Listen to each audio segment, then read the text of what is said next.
E aí, galera do Time to Learn Portuguese, aqui é o Fabrício Carraro de novo, e o vídeo de hoje vai ser especial. É um bate-papo bem legal com um amigo meu que é professor de português também há muitos anos, ele trabalha com isso, e eu queria chamar ele aqui para dar dicas para vocês, explicar as coisas que os estrangeiros mais erram falando português. E esse meu amigo é o Murilo. Eu vou chamar ele aqui. E aí, Murilo, tudo bem? Opa, tudo bom? Muito obrigado. Queria que você primeiro se apresentasse um pouco, né? Então, fala quem é você, de onde você é, onde você mora e o que você faz da vida. Muito bem, meu nome é Murilo, sou de Goiânia e atualmente moro aqui mesmo. E já há mais ou menos 8 anos sou professor de português como língua estrangeira. Bem legal, cara. E, Sim. bom, começando esse nosso bate-papo aqui, 8 anos, né? Bastante coisa.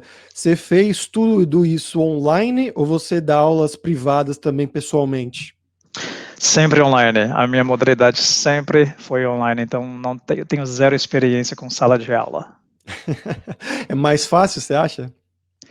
Eu não consigo imaginar ensinar uma língua em sala de aula, principalmente com grupo, porque geralmente todo recurso hoje em dia ele pode ser muito bem, né, moldado da forma online e é muito mais fácil, muito mais acessível, muito mais dinâmico.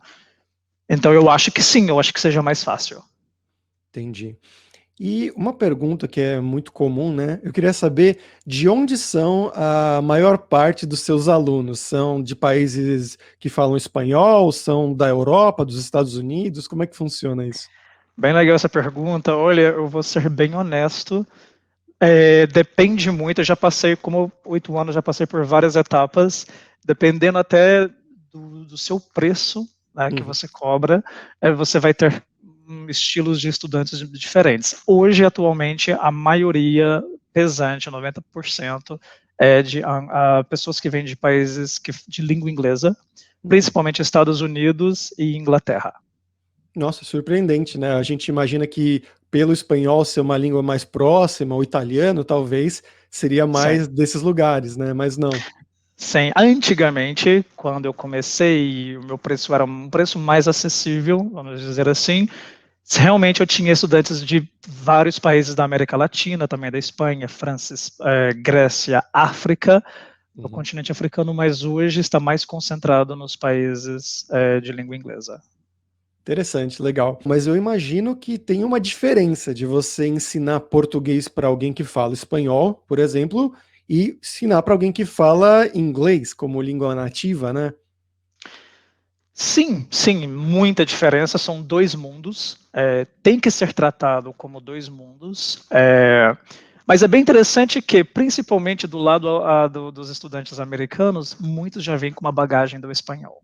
Hum, Ou sendo pessoas que já tiveram algum contato básico com a língua que aprenderam na escola, né, na época de escola e etc., ou que já realmente têm um nível muito avançado de espanhol e que agora estão aprendendo português, então acaba facilitando e pegando vantagens dos dois mundos, né, do mundo anglo-falante e do hispano-falante. legal. E quais Sim. são as principais dificuldades que os alunos em geral têm? Você pode fazer a diferença, se você quiser, alunos que falam já alguma língua latina e alunos que falam Hum. línguas de outros países. Sim, sim, bem, eles compartilham das mesmas dificuldades muitas Hum. vezes. As pessoas que já falam uma língua latina, principalmente o espanhol, a maior dificuldade é não falar o espanhol Uhum. enquanto estiver falando português.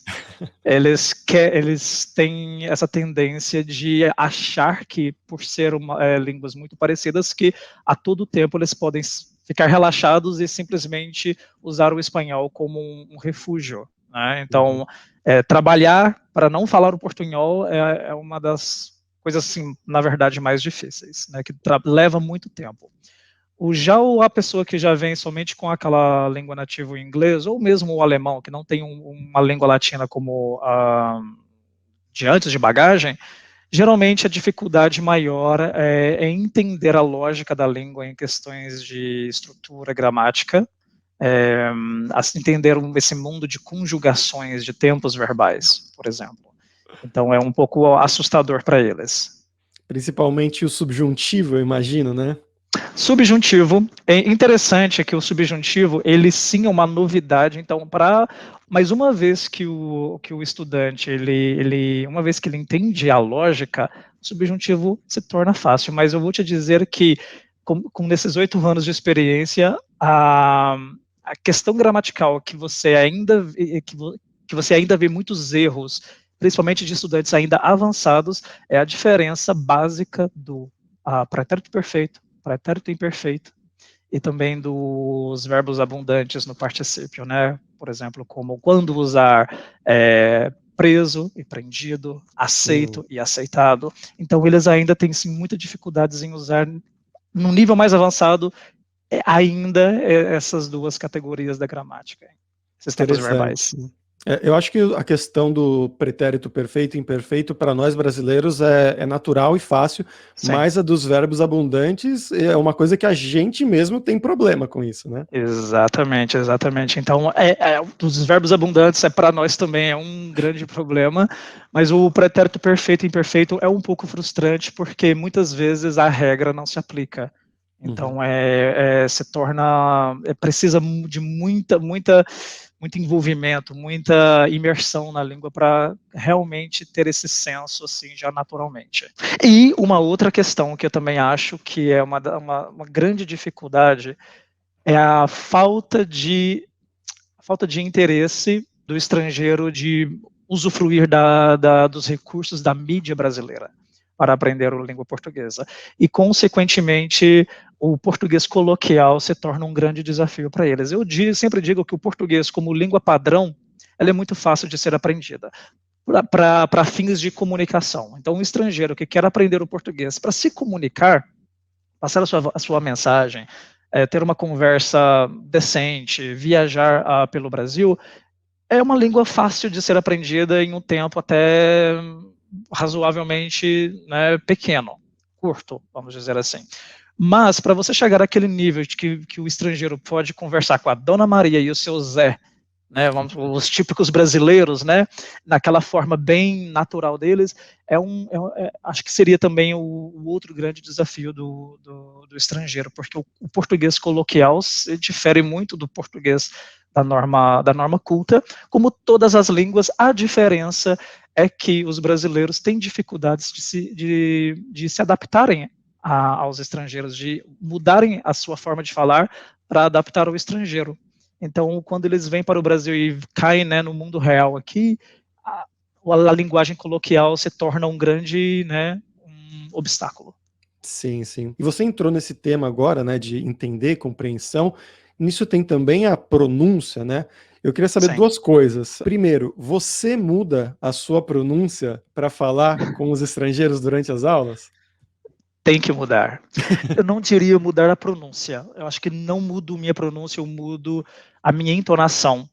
Eu articulo mais, eu evito, dependendo, né, do estudante, se eu tenho um estudante que é iniciante e etc., eu evito fazer aquelas conexões. Então, eu separo cada palavra, que um brasileiro me escutando às vezes vai achar que não é natural, ou que até mesmo que eu não seja um brasileiro. Que já acontece muitas vezes. Eu tenho alguns vídeos no YouTube que já me entrevistaram e etc., e que falam, não é brasileiro, esse rapaz não é do Brasil, de onde ele é? Portugal?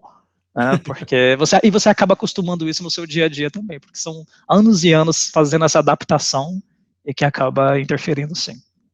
E a segunda pergunta é, como você lida com essa questão, agora não é nem só da pronúncia, mas de sotaque, né? Por exemplo, o sotaque americano ou inglês, eles têm alguns problemas, como a gente tem o road R, né? Que eles não têm, e essas coisas que eu imagino que eles queiram melhorar, que eles queiram desenvolver. Como você lida com isso para melhorar esse sotaque deles?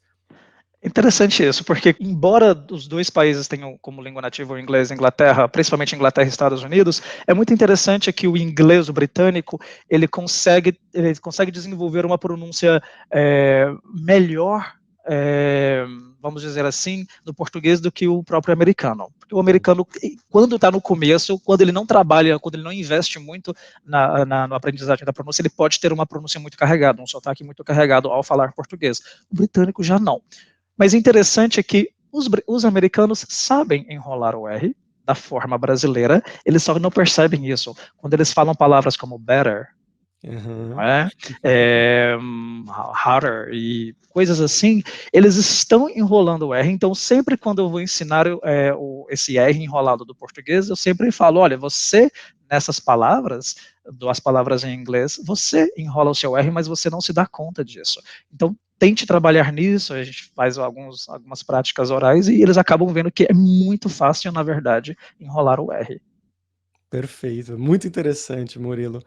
Sim. Por hoje é isso, cara. Acho que foi um bate-papo curto, mas bacana. Eu vou convidar o Murilo aqui para o canal mais vezes no futuro, se ele topar, é Muito claro. obrigado, claro, sempre, sempre. Muito obrigado. Mas, obrigado, galera. E como sempre, segue a gente lá no Instagram e aqui, claro, no YouTube, né, no Time to Learn Português. Até a próxima. Tchau, tchau. Até mais, tchau, tchau.